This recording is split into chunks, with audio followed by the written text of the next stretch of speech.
Hi, it's Noreen Wenjen from Wenjen Piano Studios. I'm just fresh off the tennis court, but I really wanted to put together a little extra practice for my piano students.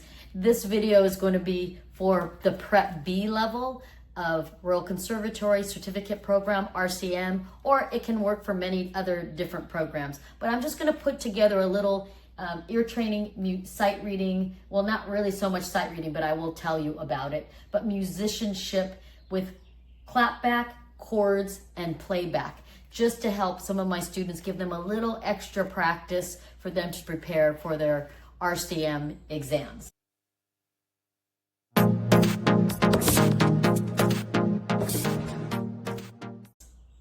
All right, I always think it's important for the teachers to have these books. The syllabus, I like to have the printed copy. I either purchase it or often they give them away for free at my national and state conferences for MTNA and for CapMount, California Association of Professional Music Teachers. So I've actually never had to buy these because they're very generous about giving these out. You can get them online for free if you don't have them. It's really important as a teacher that you read it because not everything can be found in these practice books. For example, for B, the students need to have the sight reading, ear training here, but they also need to have the technical requirements for prep. This is prep A and prep B. Prep B's in the back. And it's just important. I love that the last page will tell you everything that you need for prep B in the white squares. So I like to have the students either write them all out and have some kind of a raffle for themselves so they practice the different ones. Somewhere I might have a digital online thing where it's, you can just press a button and then it kind of chooses for them. I can see if I still have that available. If I do, I'll try to attach it. But it's also really important for my students to have this sight reading and ear training book. It's really selective per level. It's going to give them the closest thing that they're going to be used in their examinations. So while there are many, many different great sets, if the students are studying for the certificate exam for the Royal Conservatory, it's just, why not have the exact same thing? All right. Okay, so what I like about the syllabus book is I can look things up and it tells you a breakdown of everything, with the points and everything. The important thing for me when I started using this exam system, probably, 8, 9, maybe it's been 10 years now, I'm not sure, is that there's a couple things that are not posted anywhere else and you have to read in this book. And that is usually the chord requirement.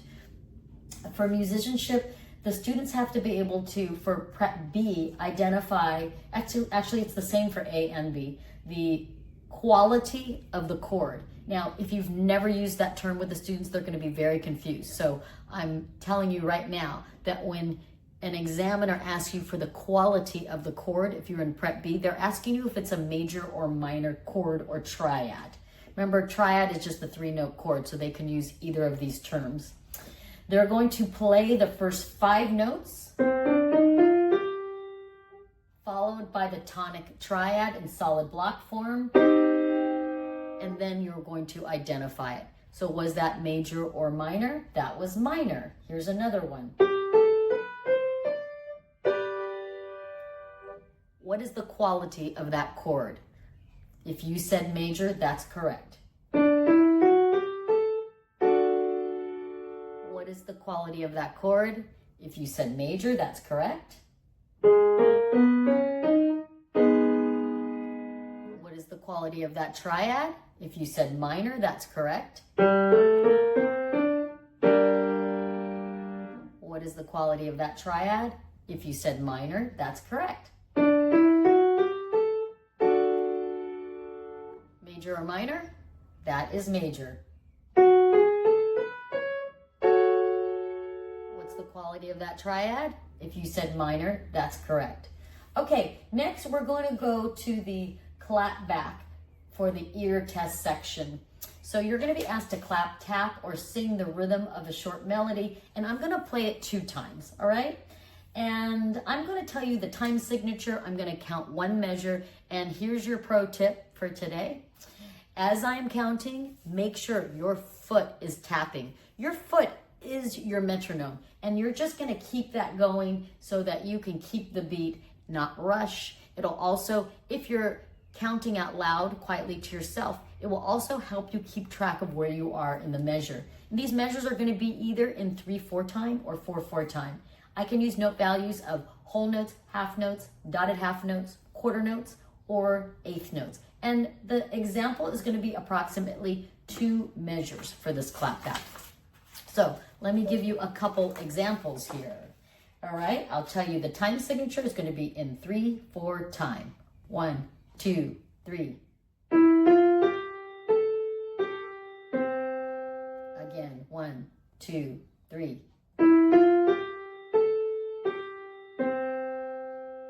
Most of these examples are going to be in G major, F major, C major. Probably those are going to be the most common ones. But notice they don't all start on root position, right? This one, I started, the last one I just did on the mediant of C major, so I started on E. Okay, here, did you clap it back? 1, 2, 3. Let me do it one more time because I've talked a lot in between. Okay, now you clap it back, please. 1, 2, 3. Here's what it should sound like. 1, 2, 3. All right, did you get it? Let's try it again. 1, 2, 3. E, F, G, A, G, C, hold. All right, let's try another one. This is in 4/4 time. Well, actually, yeah, 4/4 time. 1, 2, 3, 4.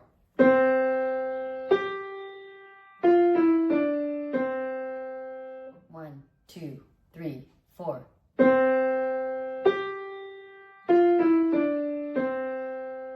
Now you try it.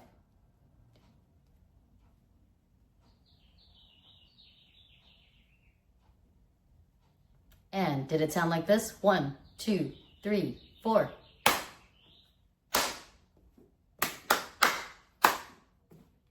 And remember that that foot should be going the whole time. If you're not good at keeping that going, put on your metronome and make sure your foot taps when the metronome taps, not every time you're clapping, especially with eighth notes. That's the tricky thing. If you're doing 2 eighth notes, it's just 1 tap on your foot. That's the tricky part. All right, here we go, 3/4 time. 1, 2, 3. Again, 1, 2, 3. 1, 2, 3. There we go, 1, 2, 3. Did it match? Try it again, 1, 2, 3. Let's see, I was going to try to play it with you. 1, 2, 3. Okay, hopefully you got that one. Here's another one in 3/4 time. 1, 2, 3. Again. Count yourself in. 1, 2, 3. Okay, here we go. Last 2. 4/4 time. 1, 2, 3, 4. Again.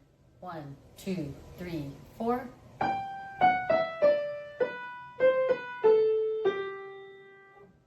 Go ahead. Count.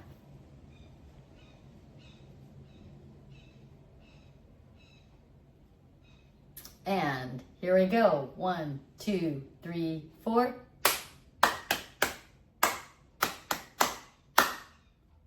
All right, last one, 4/4 time. Listen carefully. 1, 2, 3, 4.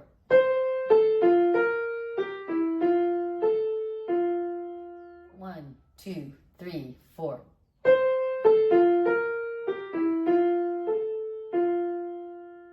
You try it clapping now. 1, 2, 3, 4. Does it sound like this?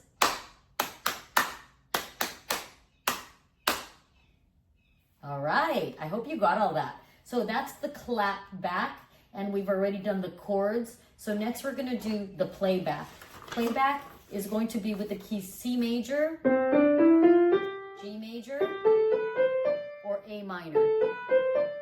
Everything will be in the treble clef with using the right hand, so you don't really need to go to your left hand for that. So again, C position, and you can start on the C or the E, the tonic or mediant. G position, G major, you might start on the G or the mediant B. And the last one, A minor, you might start on the tonic A or the mediant C. Here we go for playback. Now, I'm going to identify the key, then I'm going to play the tonic triad once, and I'm going to play the melody twice. So, like this, C major.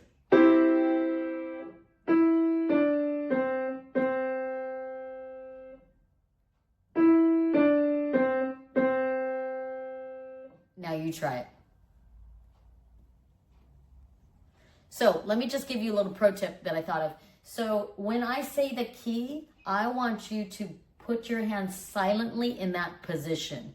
So this one's going to be G major. Put your right hand, the thumb should be on treble G above middle C. Put it silently though, and I'm gonna play the chord. And you can shadow play. You just can't play as I am playing. So try to shadow play. Listen to the starting note. Is it tonic or mediant? Again. Go ahead, play back. And you don't have to play the chord. You can just play the melody. Did it sound like that? G, B, G, G, 2, 3. Looks like all these examples are in 3/4 or 4/4. They do have skips and steps, but they're all in a 5-finger position, so you shouldn't have to cross under or anything like that. So let's practice getting your hands ready quickly. A minor, are you there?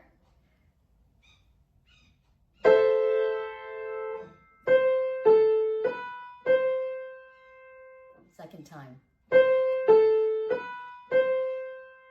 Go ahead and play. Did it sound like this? C, A, B, C, 2, 3. Get your hand ready for the next one. C major, go. Here it is.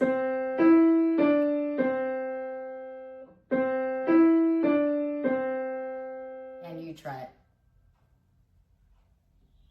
Did it match mine? C, A, D, C, 2, 3. Let's try another one. A minor, go.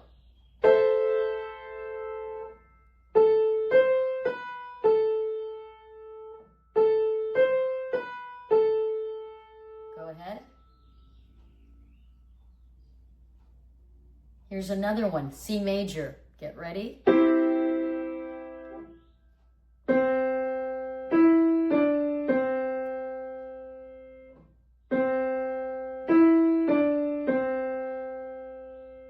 Did you notice that was in 4/4 time? I didn't announce it. You have to kind of listen. So, did you get it? C, hold, E, D, C, 2, 3, 4. Okay, let's try one more. Listen for those repeated notes. C major.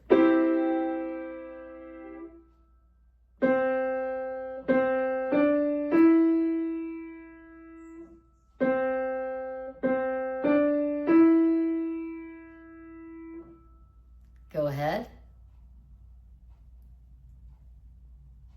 Was that in 3/4 time or 4/4 time? Hopefully your foot is tapping as I play. That's in 4/4 time. 1, 2, 3, 4. 1, 2, 3, 4. Or it's C, hold, C, D, E, 2, 3, 4. All right, that's pretty good practice for your playback. Now, I can't help you with sight reading because you have to have your own books, but you can actually just choose any 2 measures in any of your books and use it for sight reading practice. If you don't have the sight reading for the star 4-star sight reading books to practice with. Here's some pro tips for your sight reading. For rhythm, you're gonna tap a steady beat. Remember, you have to tap with your foot. So count yourself in, 1, 2, 3, 4. And as you're tapping, then you clap, 1, 2, 3, 4, 1, 2, 3, 4. That's for the rhythm portion of your sight reading. Often, I think it's actually the piece that you're gonna be sight reading. They have you just sight read a couple of the measures from it, okay? Remember, you need to keep the pulse steady, and you should try to do the correct metric accentuations, which means like if you're in 4/4 time, it's going to be strong, weak, medium, weak. If you can remember to do that, that would be great. When you're playing the short melodies on the grand staff, and it may be divided between hands, it can start in any of these notes. It could start on C position, middle C, G position for right hand, middle G above middle C, so it's 5 notes up. It could start on treble C for the right hand. Left hand could start on middle C, going below the next G below, middle G, or it would be 5 on that G. So you'd have to change your hand position. Really, it's like G position for the left hand, right? 5 on G of the left hand, or 5 on bass C. That's great. That's a typical C position. So let's go over the positions you might start in. Middle C right hand for C position, or it could even be C position with the left hand. It could be G position, 1 on the right hand G, 5 on the left hand G, or it could be way up. Middle, that's the C position, but on the higher C. And it could all be all the way down for the C position for the bass on the left hand. All right. So good luck. You can replay this. I do have more videos for Prep B, and it's a great idea also just to, in case you maybe didn't do Prep A, or if you don't remember what you did for Prep A, to seek out my Prep A videos as well, because that will help you. Those are going to be slightly easier clapbacks and playbacks. You know, things are only going to go by step. So make sure you seek that out and check out my other videos that I have as well. All right. So remember, if you like this, give me a thumbs up, and you want to please subscribe to my channel and leave me a note, like what was helpful, what wasn't. Every once in a while, I might have a little error, and people are great about saying, oh wait, I think you said major and it was minor, okay? And just relax and have fun. And remember to be patient. Don't start playing until the examiner asks, and be polite, of course. As always, my students are always very, very polite, and have fun. This is music. This is the most fun you're gonna have with tests, honestly. It's so much fun. All right? You're just gonna feel great about, showing what you know, and your teacher has taken a lot of time to make sure that you are learning not just how to play pieces, but all the musicianship that goes with it. I always say that learning theory and all the musicianship technique, sight reading, ear training, it's a lot like if you learn a language, but you never learn how to read, write, and all the conjugation, then you are sort of illiterate in some ways, right? If you can only speak it and you can't read it. Well, for music, this is music literacy. So great job getting this learned and testing. All right, good luck, and see you on my next video.